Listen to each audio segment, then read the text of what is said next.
Em mais um Saúde Entrevista, que é o nosso programa de entrevista com grandes especialistas sobre temas que podem ajudar você muito no seu dia a dia para buscar sua saúde e seu bem-estar. A gente está com um tema aqui que ele, a princípio ele é complexo, a gente não vai negar isso, mas que ele tem uma importância muito grande para a sua vida e que a gente vai ajudar vocês a entenderem e mostrar como ele é, sim, relevante. Bom, quem, na verdade, vai fazer tudo isso que eu acabei de falar é o Dr. Ciro Martinhago. O Dr. Ciro ele é médico geneticista e também é diretor da Cromossome Medicina Genômica. Eu sou o Telro Preste, eu sou editor da revista Saúde e atrás das câmeras está o André. O André é repórter aqui da revista e ele também vai ajudar a gente aqui a captar perguntas que vocês mandarem. Sintam-se à vontade, compartilhem aqui as coisas e podem dar suas opiniões, perguntas e tudo mais, né? Eu estou aqui com o meu celular, eu vou pegando essas perguntas e repassando aqui para o Dr. Ciro, dependendo das dúvidas que vocês tiverem. Bom, Dr. Ciro, obrigado, viu, por estar aqui com a gente. Obrigado, Theo. Eu queria, primeiro, publicamente agradecer o convite, né, para a gente conversar um pouquinho sobre genética. Como você falou, são temas complexos, mas a gente vai tentar não chatear, né? Exatamente. E falar exatamente o que a população quer saber sobre esses exames, né? Que estão muito em moda ultimamente aí. Perfeito. Essa moda, eu acho que cabe a gente dar até um passo atrás, inclusive pegando a pergunta do Antônio Matheus, que fez uma pergunta pra gente, falando o que são exames genéticos. Eu acho que vale a pena a gente entender Claro. o que é exame genético, até entender o que é de maneira, claro, mais resumida, mas o que é o DNA, né? Claro, claro, perfeito. Bom, de uma forma bem leiga, os testes genéticos, né, são testes que usualmente a gente utiliza a partir do momento que a gente vê que esse paciente, que esse indivíduo, tem alguma coisa não necessariamente hereditária, tá? Isso é importante sempre salientar, tá? Vale lembrar que uma doença genética não necessariamente é hereditária. O câncer é uma doença genética. Todo tipo de câncer é uma doença genética em si. Mas apenas por volta de 10% dos cânceres são hereditários, ou seja, você transmite isso para a tua prole, para os seus filhos, né? Com uma chance aí de 50%, 25%. Então, por que é genético? Porque modifica alguma coisinha no nosso DNA. Tá? O teste genético mais comum que a gente faz é o chamado cariótipo. Tá? O cariótipo é um teste, por exemplo, que a gente indica em suspeitas de síndrome de Down. Né? É o teste mais grosseiro que a gente tem para analisar todo o nosso genoma. Né? O teste do cariótipo a gente identifica os cromossomos, né? Que são parzinhos, são 23 pares cromossômicos, aonde a gente chama os cromossomos autossomos, que são todos iguais em todas as pessoas, e obviamente os sexuais que se diferenciam, né, no homem e na mulher. Então a mulher é um XX, o homem é um XY. Tá? Muito bem, esse é um teste que a gente já tem há mais de 20 anos, mas os testes hoje, que são dados como os testes genéticos em si, né? Muitos deles são esses testes de predisposição, né? Como acontece no câncer em si, como aconteceu o caso da Angelina Jolie, né? Que ela foi lá e anunciou publicamente que ela havia feito um teste para o câncer de mama. Né? Que culminou numa ação também. Exatamente, quer dizer, eu digo que a genética até uns 5 anos atrás, talvez no máximo 10 anos atrás, ela era apenas do âmbito diagnóstico, ou seja, você dizia que a pessoa tinha, né? E infelizmente não tinha o que fazer com aqueles resultados. Então a grande questão era, doutor, mas eu vou fazer esse teste, né? Isso vai me ajudar em quê? Ele vai modificar minha vida, isso vai ajudar meu tratamento, né? Por isso que a gente sempre reforça dizendo que esses testes genéticos, eles precisam, antes de ser realizados, passar por um aconselhamento genético, né? Que usualmente é o médico geneticista que faz. Por quê? Porque o médico geneticista vai, através de uma boa entrevista, 1h30 de conversa, né, ver se aquele teste tem uma indicação formal para aquela pessoa. Né? Se ele vai ajudar aquela pessoa em alguma coisa, né? Se ele vai ajudar aquela família, porque usualmente os testes hereditários, obviamente, são testes para a família toda. Né? Uma predisposição para uma doença, etc. Então eu falei do cariótipo, que é o exame mais grosseiro que a gente tem, são exames que são cobertos pelos planos de saúde, né?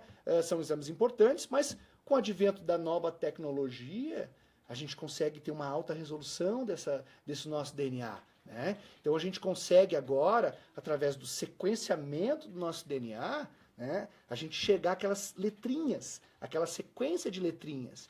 E através daquela sequência de letrinhas, a gente tem um molde, sabendo o que é normal, e a gente alinha aquele teste daquele indivíduo com esse molde em si, e diz, olha, amigão, você tem uma letrinha diferente aqui, né? Isso prejudica, de alguma forma, a tua saúde, né? E isso a gente chama de mutações, né? As famigeradas mutações. Perfeito. E aí, doutor, as pessoas têm muito essa dúvida, assim, já que o teste genético é capaz de me dar essa informação, eu teria que fazer, todo mundo teria que fazer, como é que a gente entende? É aí que entra o aconselhamento genético? Perfeito. Então, eu acho que, é assim, sempre quando a gente procura a medicina, um médico, a gente está procurando informações, né? E muitas das vezes essas informações podem ser caras, né? Quer dizer, existem testes hoje no mercado que a gente utiliza que custam aí 10, 15 mil reais, né? Que são esses testes do sequenciamento de todos os genes. Entendi. Então é comum, às vezes, ter aparecer no meu consultório uma pessoa que já fez um teste como esse, de um recém-nascido, de alguma coisa, e que não tinha uma indicação formal para um teste como esse. Claro. Pô, doutor, eu não tinha essa condição, foi nos dado que eu precisava fazer esse teste, o senhor está dizendo que... Veja, então é importante sempre, antes de fazer qualquer teste, mesmo os testes que são cobertos pelos planos de saúde, porque é importante também a população saber que hoje a gente tem um rol da ANS com alguns testes genéticos que são obrigatórios a cobertura em qualquer plano em território nacional. Seja um plano dos mais simples, sejam esses planos mais robustos, né? Uma vez o médico geneticista solicitando, os planos vão ser aí obrigatoriamente a cobrir esses testes em si. Mas veja, para que seja solicitado pelo médico geneticista, o paciente deve ter passado pelo médico geneticista antes, então, claro. Né? Então, isso é muito importante.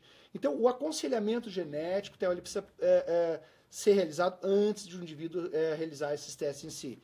Volto a repetir, seja um teste que seja sem custo para o paciente ou sejam esses testes mais caros. Né? Até porque depois existe a interpretação por trás do teste, claro, que é fundamental e a maioria das pessoas leigas não tem essa condição de fazer essa interpretação em si. Primeiro, Juliane e Valéria, já vou fazer as duas perguntas de vocês, segurem aí um instantinho. Eu só quero arrematar essa coisa do aconselhamento, uma vez que não é, então, portanto, não é todo mundo que tem que fazer o teste. Não. Agora, é todo mundo que tem que fazer o aconselhamento genético? Não, Theo. Assim, eu vou dar alguns exemplos bem importantes que se faça o aconselhamento genético, que é comum na população geral, né? Claro, a partir do momento que você tem alguém na tua família, né, com algum tipo de deficiência física ou mental, e você vai a ter filhos, paira a dúvida, será que existe a possibilidade disso acontecer de novo na minha família? Claro. Né? E o importante, como a gente havia começando a falar sobre isso, né, é que hoje a genética já vai além apenas do diagnóstico, porque uma vez rastreando dentro de uma família uma doença hereditária, a qual aquele casal tem a possibilidade de vir a ter o filho com aquele problema, hoje a gente consegue fazer a seleção dos embriões, claro, né? Claro, é uma opção mais efetiva, né? Mas através da fertilização in vitro, esse casal pode optar por não ter aquele filho com um problema, através da seleção, e já engravidar do primeiro filho, livre daquela condição que muitas das vezes os casais têm 25% a 50% de chance, né? Então, é importante o aconselhamento genético. Agora, outra condição importante na família também é a consanguinidade, né? Casamento entre parentes, primos de primeiro grau, né? Haja visto que na população geral, qualquer casal que engravida tem um risco, infelizmente, que a criança nasça com algum tipo de probleminha. A gente chama isso de malformações congênitas, né? É fato que a cada 100 bebezinhos que nascem, 2 a 3 bebezinhos desses vão nascer com algum tipo de malformação congênita. 50% dessas malformações congênitas, infelizmente, a gente não sabe a causa. Entendi. Então não teria como a gente evitar, né? Mas os outros 50% a gente consegue identificar a causa, a etiologia e passar para esse casal se isso tem recorrência ou não. E volto a repetir, em casos de recorrência, a gente consegue fazer vamos dizer assim, uma prevenção efetiva através da fertilização, por exemplo. Perfeito, você consegue intervir no embrião. Intervir exatamente no curso natural das coisas. Perfeito. A Juliana fez uma pergunta que tem a ver com o que você estava falando agora, justamente era essa que eu tinha falado que a gente já ia fazer. Ela falou assim, Caso eu tenha filhos com um primo onde nossos tataravós eram irmãos, haveria algum problema genético em nossos herdeiros? Pois é, primos que são primos de primeiro grau, onde alguns dos pais são irmãos, né? Eles têm aí, eu falei de 2 a 3% na população geral, né? É importante todo mundo saber que ninguém não tem risco, né? Quer dizer, existem casais que têm risco, não, todo mundo tem um risco, mas primos de primeiro grau, esse risco vai para 9%. Tá? Por conta do quê? Por conta que esses dois indivíduos têm por volta de 12 a 15% de DNA idêntico. Né? Por que isso? Nós temos por volta de 25 mil genes no nosso genoma. Fatalmente, por volta de 250 genes, a gente vai ter alguma mutação, Entendi. alguma alteração. Mas elas não causam dano para a nossa saúde, porque a gente chama essas doenças de autossômico recessivo. O que significa isso? Obviamente, a gente tem metade do DNA que vem do pai, a outra metade que vem da mãe. Né? Uma dessas duas metades tem a mutação. Tá. Eu não desenvolvo a doença por conta de que a outra metade acaba trabalhando, compensando essa outra metade que tem o defeito, a mutação. Veja, eu e minha esposa não somos primos de primeiro grau. Então, esses 200 genes aí, mais ou menos, são aleatórios entre os 25 mil genes. Quando eu tenho 12 a 15% de DNA idêntico, é muito provável que eu e a minha prima de primeiro grau tenhamos um gene com a mutação em comum. Então, isso acaba subindo 3 vezes mais o risco e acaba sendo 9% a chance desse casal que é primo de primeiro grau. A partir do momento que já não é primeiro grau, terceiro, quarto grau, a chance, o risco que ele tem é praticamente o mesmo da população geral. Perfeito. Então, no caso dela, ela está um pouco mais tranquila. No caso que ela está colocando aqui, na verdade, ela pode estar um pouco mais tranquila, mas se quiser também buscar um aconselhamento... Perfeito. E hoje, através desses testes, a gente tem condições, por exemplo, de pegar as 800 doenças mais comuns na população mundial que são herdadas e fazer o teste no casal antes do primeiro filho também, entendeu? Que é mais indicado para casais consanguíneos, não para a população geral. Perfeito. Um caso como o dela, às vezes, gera uma tranquilidade, é uma boa dica para ela. Perfeito. A Valéria Nunes aqui fez uma pergunta sobre alergia. Ela queria saber se, diz que todos na casa dela são alérgicos, se tem alguma forma do teste genético ajudá-las nesse sentido. Perfeito. A Magda também falou de alergia, imagino que é uma coisa comum. Então. Veja, é importante que as pessoas saibam que, como eu falei, que existe a doença autossômica dominante, que o indivíduo tem a doença e transmite com 50%. Um exemplo delas é o anãozinho, a condroplasia, né? O anãozinho, ele transmite, né? Os seus filhos são anões também, com 50% de chance. Então, essa é uma doença autossômica dominante. A recessiva é a que eu acabei de explicar, que precisa do potencial dos dois, né?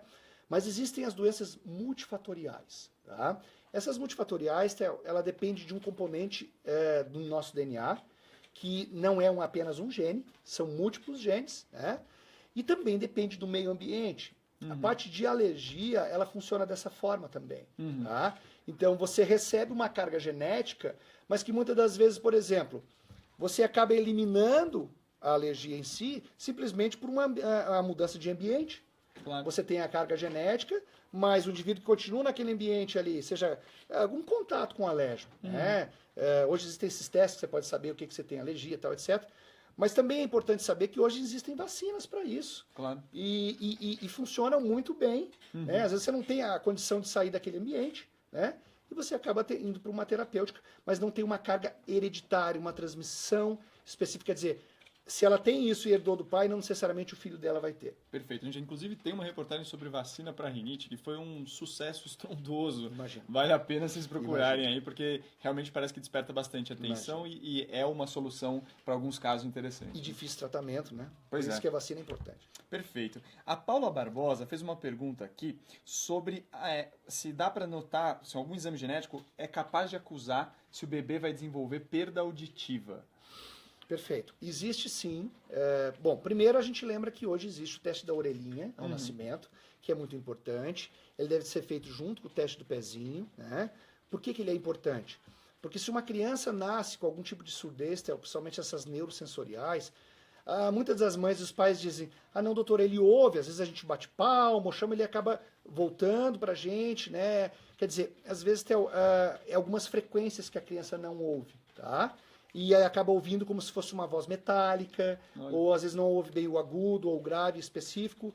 E eu já tive casos que eu recebi pacientes como autistas e, no fundo, eles eram surdos. Olha Obviamente que uma criança que não tem contato com o mundo externo através da audição, possivelmente ela tem a tendência ao isolamento, Claro. com o comportamento autista em si. Né? E a partir do momento que ela usou o aparelhinho, acabou todo aquele comportamento de isolamento que ela tinha. Claro que são casos mais raros em específico, mas existem sim testes que a gente faz, são testes hereditários, né? Painéis para surdez, o qual você pode fazer na família antes de descobrir aquele potencial, que gene que é aquilo, que gera esse tipo de coisa. E algumas dessas surdez, elas podem se desenvolver com o tempo, né? Por que algumas pessoas numa certa idade escutam menos, têm uma acuidade auditiva menor do que outras e outras não? Isso é a questão do envelhecimento. Não, a gente tem as nossas predisposições, né? Perfeito. E que muitas das vezes a gente consegue aí eliminar que isso aumente com o tempo, etc. Esses são testes bem-vindos, sim, porque, veja, existe, nem em todos os casos, tá? Mas existe a intervenção terapêutica e isso Você consegue o agir, benefício sim. é muito grande. Muito Perfeito. grande. Bom, a Maria, acho que a coisa da consanguinidade ainda está chamando aqui a atenção do pessoal. E aí ela faz uma pergunta: e se nossas mães forem primas de primeiro grau e nossos pais forem irmãos? Como é que fica o DNA entre eu e meus primos, né? Pelo jeito não está saindo da família aí, né? Mas assim, esses casos, claro, como esse, que são casos mais raros, a gente precisa fazer um estudo. Aí ela precisa realmente procurar fazer um aconselhamento genético para que a gente tenta rastrear alguma coisa na família, direcionar alguns testes. Como eu te falei, existem testes que eu posso sequenciar todo o genoma, mas às vezes alguns painéis ou genes específicos, né, que se consegue até mesmo pelo plano, a gente direciona naquela doença que é a preocupação da família e que vem se manifestando na família. Então, muitas das vezes, mesmo com baixo poder aquisitivo, a gente consegue. Eu vou te dar um exemplo muito comum na população brasileira. Talassemia e anemia falciforme. São doenças hereditárias com transmissão de 25% para os filhos e que uma eletroforese de hemoglobina que o SUS faz, você sabe se o indivíduo tem o traço da talassemia ou da anemia falciforme. Né? Então, por exemplo, às vezes o casal não tem muita condição, é primo de primeiro grau, faz um teste como esse, até pelo SUS ou pelos planos de saúde, por exemplo. Então, quer dizer, a gente direciona testes para aquela família em específico. Tá dando para entender que, no fim das contas, o teste genético ele é uma arma importante, mas ele é uma arma que tem que ser bem aplicada e tem que ser aplicada por pessoas que estão preparadas nesse sentido. E aí, quem fez a pergunta aqui, a Juliana, ela faz uma observação que eu acho que é muito interessante, que é assim, como ela procura o médico especialista em teste genético, especialista em genética? Ela até diz que acha que não tem na cidade dela, porque ela é do interior, ela é de Santa Maria, no Rio Grande do Sul. E a gente, de fato, o Dr. Ciro, ele é uma fonte, um entrevistado aqui da gente de longa data. A gente já conversou com eles em várias reportagens e em muitas delas a gente sempre discutia sobre a carência de médicos geneticistas. Exato. Né, Ciro? Hoje, o fato de o aconselhamento genético não ser um ato médico, ele pode ser feito através da internet, pelo Skype. E pode ajudar comunidades pequenas, às vezes, que não têm a tendência. Isso não... porque o CRM, ele proíbe o médico, né, de fazer qualquer tipo de consulta, né? Você precisa examinar o paciente, etc. Por vínculo da internet, WhatsApp, seja o que for. Então, às vezes o paciente fica um pouco chateado com a gente. Ele não me respondeu a minha pergunta, eu quero saber. A gente não pode ir a nível terapêutico, né? Mas o aconselhamento genético não é um ato médico. Tá? Então, eu atendo casais, pacientes do Brasil inteiro, que às vezes ele está com um exame em mãos, e que a gente interprete esse exame para ele. Claro. Obviamente, a partir do momento que a gente vê a necessidade de um exame físico, etc., a gente diz, olha, eu consigo chegar até aqui. Né? Mas, com certeza, Santa Maria região, ela tem médico geneticista, eu conheço alguns. O que ela deve fazer é entrar em contato com um plano de saúde, se ela tiver, diz, olha, eu preciso fazer um aconselhamento genético com um médico geneticista. E hoje os planos são obrigados, aí, dentro de 30 dias, arrumar alguma pessoa para ela. Claro, dentro dali Porto Alegre, mas eu acho que em Santa Maria mesmo ela vai conseguir alguém. Tem uma colega, inclusive, que é de lá, que é geneticista, etc. É só ela procurar. Evitem o Dr. Google quando vocês têm já algum tipo de informação. Então, a internet é importante. Eu costumo dizer para o paciente, você deve procurar. Mas essas informações precisam ser filtradas. Né? As pessoas são leigas, elas não têm um entendimento disso. E muitas das vezes a gente vê pessoas entrar em depressão por conta de que pegou uma informação no Google e, no fundo, não era bem assim, entendeu? Claro. Então, procure um especialista, filtre as informações, porque é muito importante. Se trata da nossa saúde, Theo, isso precisa ser vindo do especialista. Perfeito.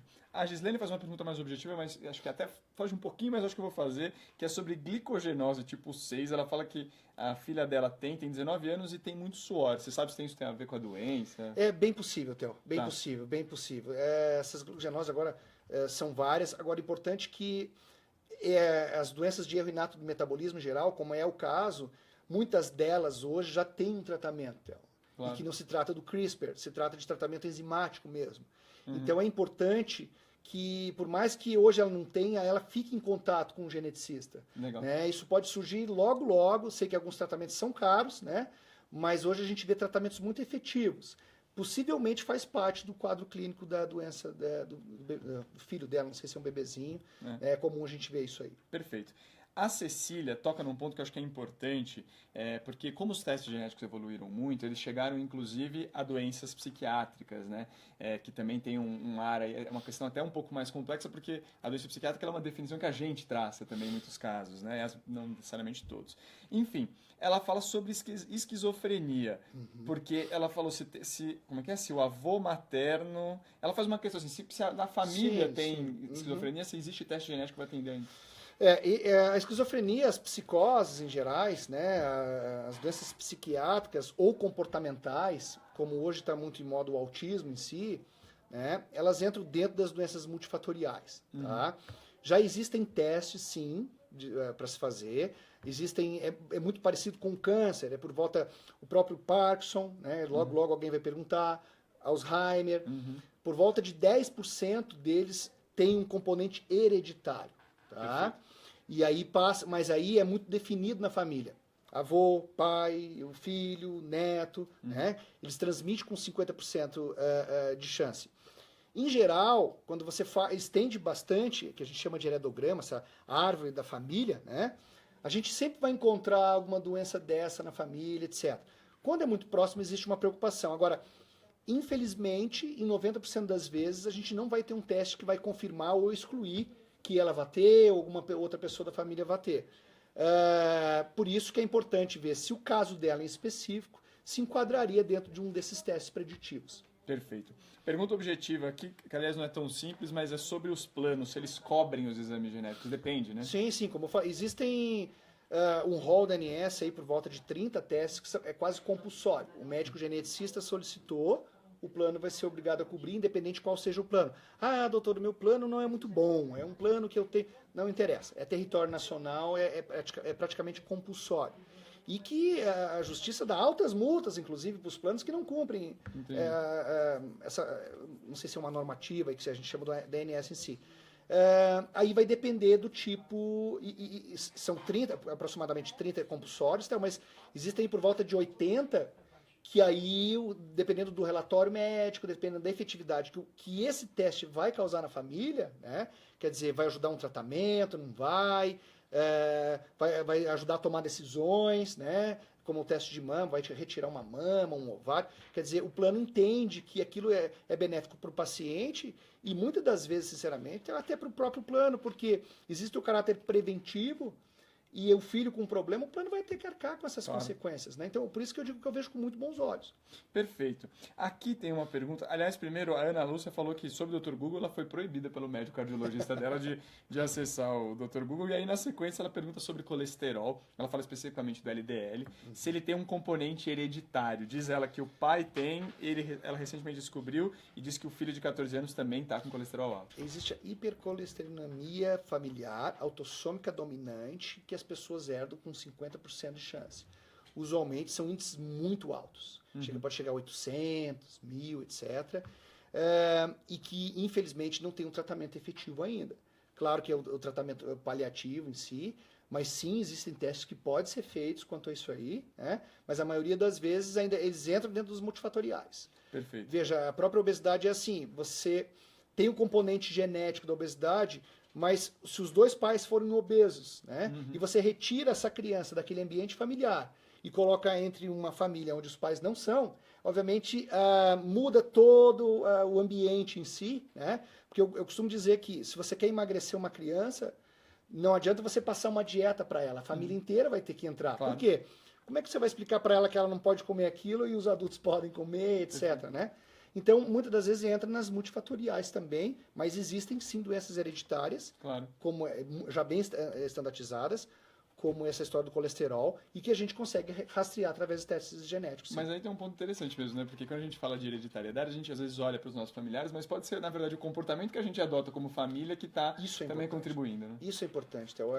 Veja, as próprias crianças que são adotadas têm uma alta tendência a ser parecida com os pais. Eu não sei se você tem a oportunidade de conhecer, por conta de que nós somos grandes admiradores dos nossos pais, sabe? Você pode, uma criança recém-nascida, você já viu esses vídeos que viralizam, olha às vezes para uma mãe, para um pai com um ar de admiração que a gente não entende aquilo, né?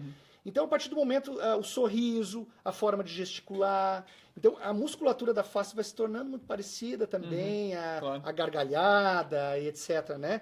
Então, o ambiente, ele tem um componente muito importante, Theo, e que muitas das vezes esse balanço entre a genética e o meio ambiente é meio a meio. Claro.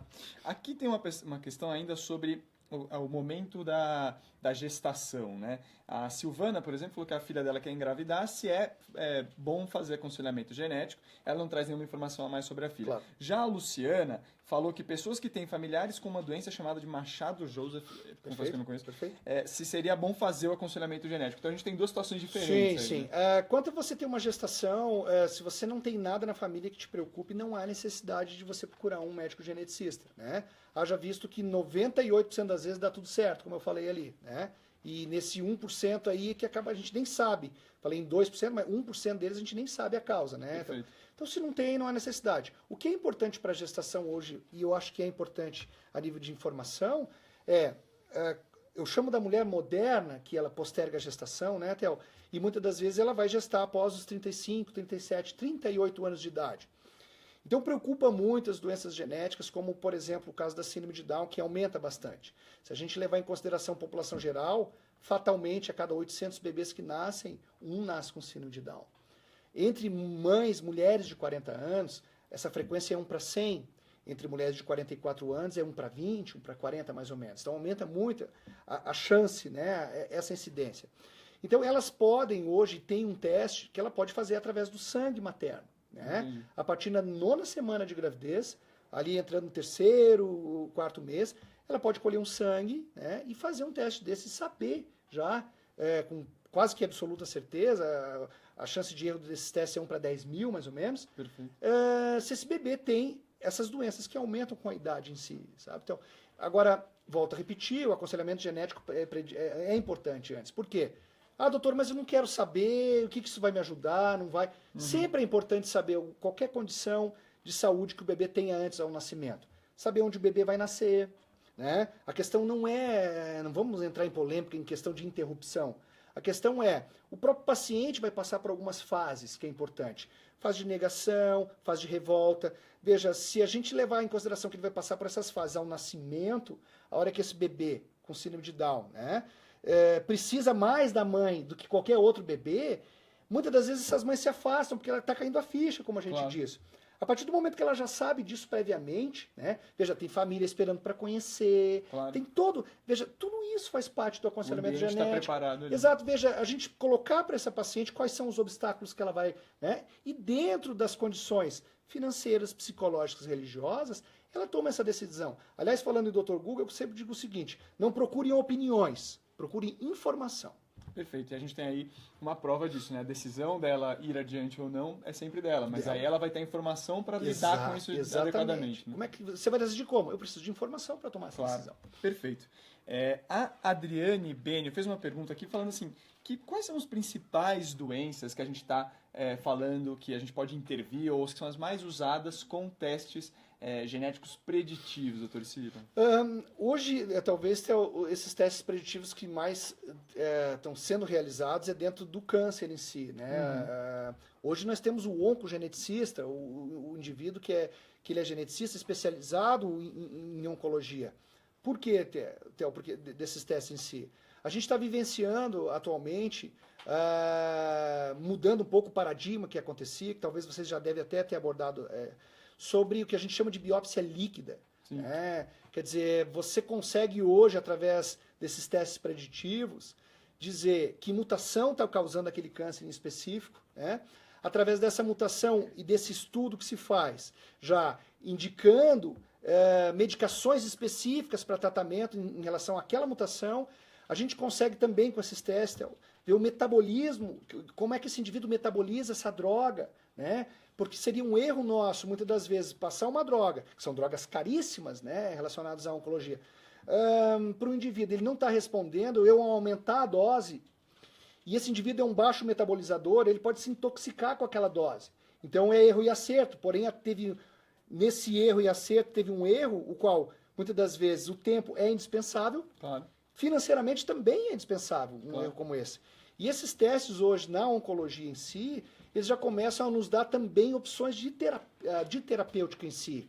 Apesar no Brasil ser limitado o número de medicações relacionadas a isso, né? São poucas, não chegam a 10 talvez, e nos Estados Unidos a gente já tem por volta de 140, aí, muitas para ser aprovadas pelo FDA, mas enfim, já se tem um leque muito maior. Quer dizer, esses testes hoje na oncologia, a gente já está praticando a medicina personalizada, né? Que a gente entende que é a tendência, porque veja, a gente falou da oncologia, porque às vezes o tempo, né, é muito curto para uma ação, mas em relação a um monte de outras doenças em si, é possível que em 10 anos a gente já tenha medicações específicas para o nosso genoma, né? Muitas vezes a pessoa toma uma medicação, funciona muito bem com ela, com outra ela tem dor de cabeça. Claro. Os efeitos colaterais, né? Que a minoria da população tem, muitas das vezes, porém eles podem já, muitas das vezes, ser rastreados. Dizer, olha, amigão, você não pode tomar essa medicação que você metaboliza ela muito mal e eu te sugiro a tomar aquele outro tipo para não haver complicações, né? E às vezes até mesmo evitando até mortes, né? Legal. Em casos de mais graves. Carlos, segura um instantinho aí. Só vou então arrematar com essa coisa, porque a gente está entrando numa linha da farmacogenética, né? Ou seja, tem gente usando muito o teste genético para entender qual remédio vai funcionar melhor para cada paciente e cada problema, né? Exato. Veja, a gente vai no DNA, identifica a alteração no DNA em si, né? Que causou aquele problema, aquele tumor, né? Através dessa mutação, muitas vezes a gente já sabe qual que é a indicação para aquele indivíduo. E além disso, a gente também vê o metabolismo e em cima do metabolismo a gente vê qual que é a droga mais adequada. Nós estamos falando aqui, gente, de coisa que está entrando no mercado agora, né? Há pouco tempo. É uma coisa nova para a medicina. Então, realmente, muitas pessoas têm dificuldade de encontrar isso, etc. E ainda está sendo utilizado com muita cautela, porque, claro, a medicina avança muito mais que a legislação, muito mais que a opinião pública, muito mais do que a ética, e muitas das vezes a gente precisa parar um pouquinho e discutir se realmente aquilo ali está sendo útil, até que ponto a gente pode utilizar essas técnicas. Se vale a pena também. Exatamente, exato. O Carlos, que tinha falado agora há pouco, Carlos Roteia Júnior, ele está falando de diabetes, né? E ele pergunta se existe, diz que também tem um lado aí da família dele, bastante gente com diabetes, e diz se existe possibilidade de reduzir esse fator para os filhos em uma fase pré-gestacional. Sim. O diabetes, apesar da grande maioria entrar nessas doenças multifatoriais também, Theo, existem algumas condições que é herdada, principalmente o tipo 1, né? O insulino dependente, que a gente consegue hoje, através de um pool de genes, rastrear naquela família qual gene exatamente está causando aquilo, etc. Mas volto a repetir, são casos bem específicos, onde você vê uma relação bem estreita na família. Vários indivíduos afetados, né, parentes, etc. E principalmente do tipo 1, né? O tipo 2 já vai depender também muito mais do meio ambiente, né? Claro. De obesidade, de hábitos de vida, etc. e tal, né? Mas se consegue sim, são casos bem específicos, Theo, mas a medicina já consegue fazer esse rastreamento na família. Muitas das vezes a gente vai precisar desses familiares, do DNA de quase toda a família aí, para conseguir rastrear o que está causando. Agora, são testes relativamente caros também, claro, né? Então, por isso que sempre vou falar isso, o aconselhamento genético precisa ser realizado antes, para o paciente entender se aquele curso para ele realmente é valioso ou não é. Legal. Isso, até, Natália, você fez uma pergunta aqui sobre onde fazer os testes genéticos. A gente até já abordou um pouco essa questão. Eu vou até pedir para o Dr. Ciro poder recolocar isso em debate. Mas acho que um recado muito importante que a gente tem falado aqui é o aconselhamento genético é o primeiro passo, não é o pedido do teste genético que é o primeiro, porque às vezes o teste genético não vai adiantar de nada, vai só causar mais problema em alguns casos. Né? Vamos levar em consideração que você vai procurar esses testes dentro de um determinado endereço. Né? A recepção desse local vai ser o aconselhamento genético, para depois ele te mandar para um lugar onde você vai colher. Ou seja, você precisa procurar essa informação primeiro. E às vezes a informação que você estava procurando no teste, você consegue no aconselhamento genético e não necessariamente fazendo o teste em si. Claro. Entendeu? Quer dizer, muitas das vezes a resposta para a pergunta desses pacientes, dessas pessoas, está no aconselhamento genético e não nos testes. Perfeito. Né? Legal. Bom, a gente tem aqui, primeiro, vamos inflar o ego aqui da saúde e do Dr. Ciro aqui, porque a Ana Lúcia falou que para aqui, Dr. Google, você temos excelentes profissionais como o Dr. Ciro e a revista Saúde como facilitador. Muito feliz. Super obrigado, viu, Ana Lúcia? Ana Lúcia, aliás, está sempre aqui nas nossas transmissões. Obrigado pela audiência. A Érica aqui está fazendo uma pergunta sobre o teste do pezinho. Se diagnostica doenças genéticas, você pode dar algum exemplo? Bacana. O teste do pezinho, ele é obrigatório no Brasil, né? Só que o obrigatório ele pega aí 3, no máximo 5 doenças em si. Existe o teste do pezinho, que a gente chama de teste ampliado. Ele é de extrema importância. Por quê, Théo? Porque alguma dessas doenças que são diagnosticadas ali, existe um tratamento. Né? Às vezes é uma deficiência de uma vitamina em específico, né? A deficiência da biotinidase. Você dá a biotina para esse paciente... e muitas das vezes você não só não deixa que o curso da doença aconteça, né, como melhora algumas coisas. Né? E muitas das vezes, diagnosticado mais tarde, que é uma odisseia diagnóstica, porque é uma doença às vezes neurocutânea, que a gente chama, dá problemas em pele, dá problemas no cérebro, com uma encefalopatia, quer dizer, crises convulsivas, etc., e que mesmo diagnosticado ali, a gente consegue paralisar, mas o que já aconteceu... Infelizmente, a gente não consegue retornar.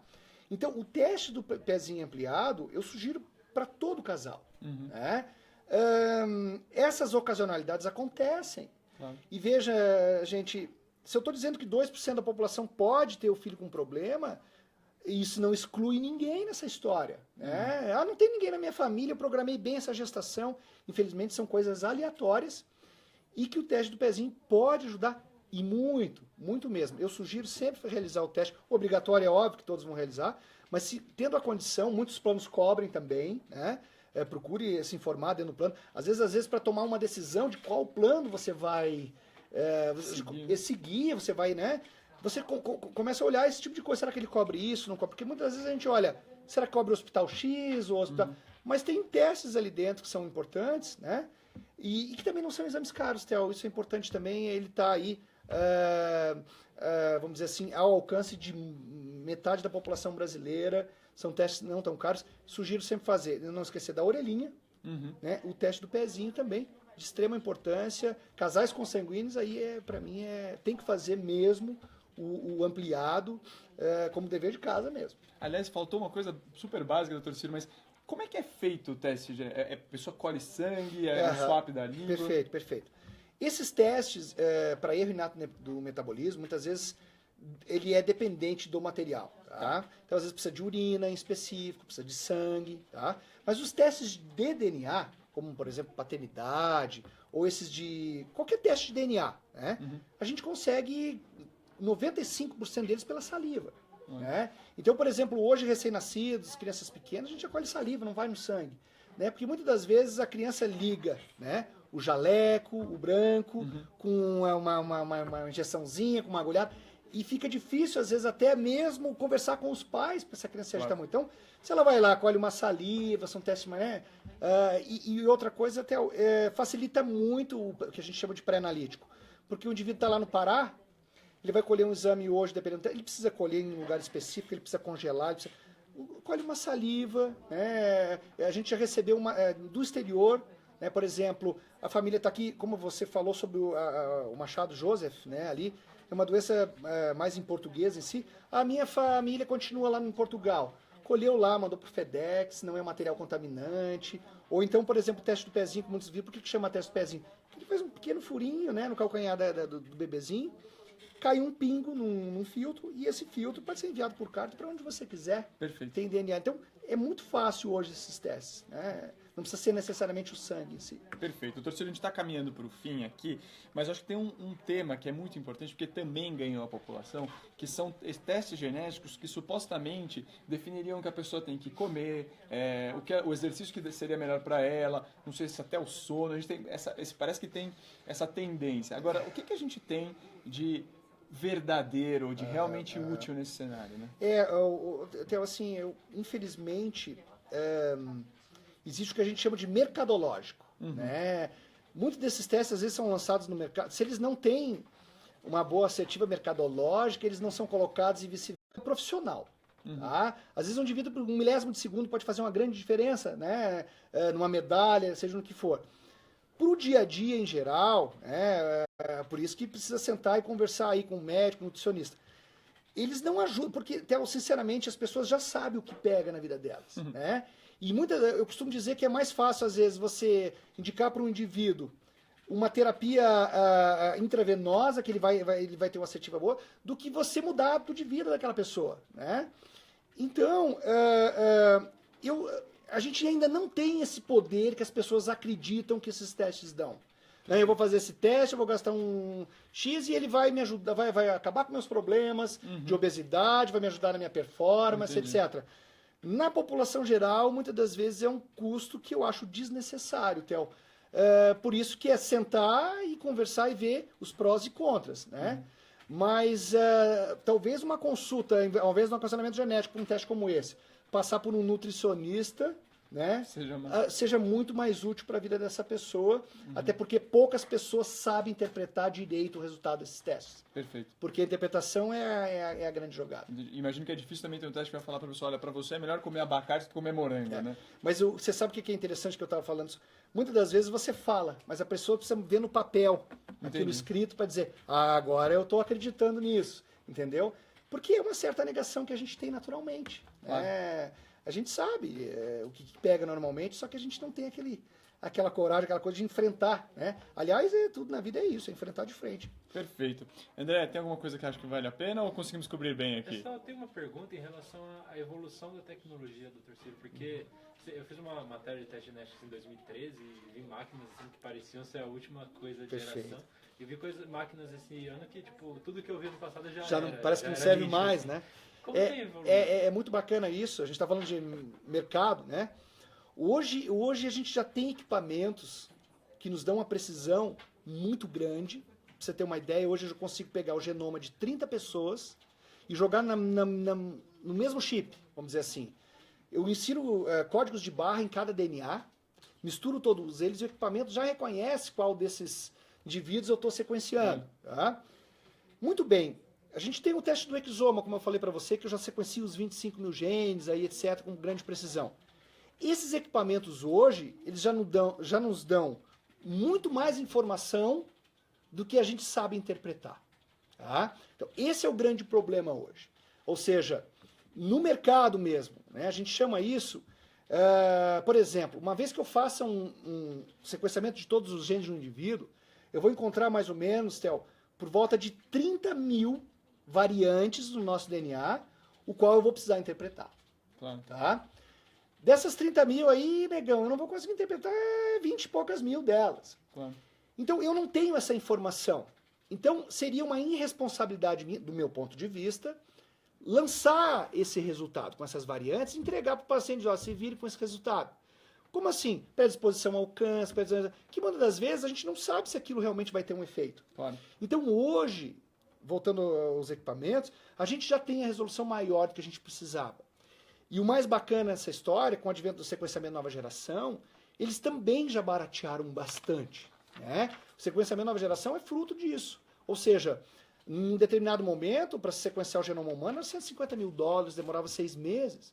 Hoje ele já está aí no mercado por volta de $1.000. E o workflow disso aí é 27 horas. Demora mais a interpretação em si. Sabe? Então, hoje a gente já tem equipamento do tamanho que a gente gostaria, um pouco maior. O que a gente precisa melhorar é a biotecnologia, como a gente analisa essas variantes, né? Através de softwares, programas que nos auxiliam nisso, né? E muitos deles já estão aí no mercado. Eu acho que a grande tendência hoje não é o equipamento, e sim o que vem adjunto a isso, né? Possivelmente a tecnologia em computador, de testes de processadores mais rápidos, etc.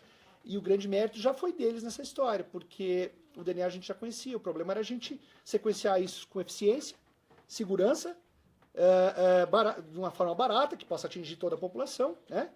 E agora a gente não consegue interpretar ainda. Pode ser que demore aí 10, 20 anos a interpretação completa do nosso genoma, ou pode ser que a gente realmente não conheça. Bom, gente, então tá aí. Como a gente disse, o assunto, no primeiro momento, ele não parece, vamos dizer, fácil, ele parece até árido, mas a gente pode interferir muito nessa questão. E acho que um recado muito importante é, de fato, quando for o caso, quando achar necessário, buscar esse apoio antes de recorrer à tecnologia por si só, porque ela não vai fazer milagre sozinho, longe disso, aliás, doutor Ciro. Perfeito. Acho que é isso, Theo. Foi resumido perfeitamente tudo aqui. E, claro, a gente sempre está à disposição para qualquer dúvida e até mesmo críticas construtivas, por que não? Né? Claro. Bom, gente, muito obrigado pela participação de vocês. Um abraço e até a próxima. Tchau, tchau.